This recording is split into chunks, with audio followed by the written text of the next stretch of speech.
बक्सर का युद्ध।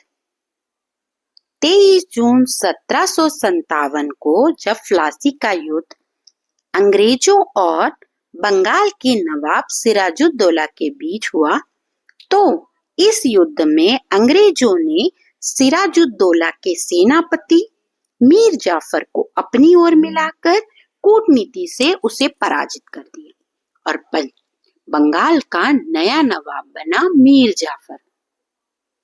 मीर जाफर से अंग्रेजों ने अपार धन वसूला।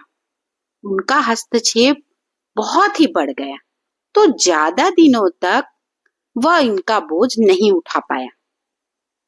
अंग्रेजों के बढ़ते हस्तक्षेप आर्थिक मांगों से वो परेशान हो गया, तो वो ज्यादा दिनों तक इस चीज को बर्दाश्त नहीं कर सका।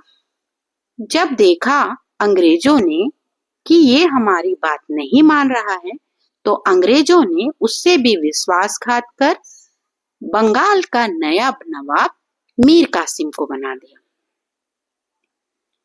अब मीर कासिम से भी उन्होंने अपार धन वसूला, अपनी व्यापारिक सुविधाएं बढ़ा ली, बार बार उसे धन देने के लिए बाध्य किया।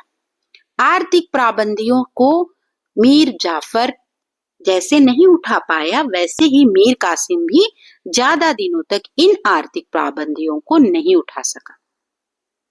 नवाब मीर कासिम ने परेशान होकर बंगाल में व्यापार पर सभी कर हटा दिए और कंपनी के कर्मचारियों को चुंगी कर देने के लिए विवश किया।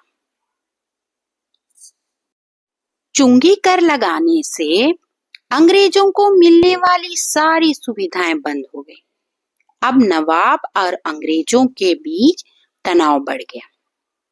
बंगाल में अंग्रेजों की गतिविधियों को रोकने के लिए नवाब मीर कासिम, अवध का नवाब शुजाउद्दौला और मुगल सम्राट शाह आलम द्वितीय, इन तीनों ने संयुक्त सेना मिलकर अंग्रेजों के बीच 1764 में बिहार के बक्सर नामक स्थान पर युद्ध हुआ। इसी युद्ध को बक्सर का युद्ध कहते हैं। इस युद्ध में अंग्रेजों की विजय हुई। युद्ध का अंत इलाहाबाद की संधि से हुआ। इस तरह प्लासी के युद्ध की अधूरे कार्यों को बक्सर के युद्ध में पूर्ण किया गया।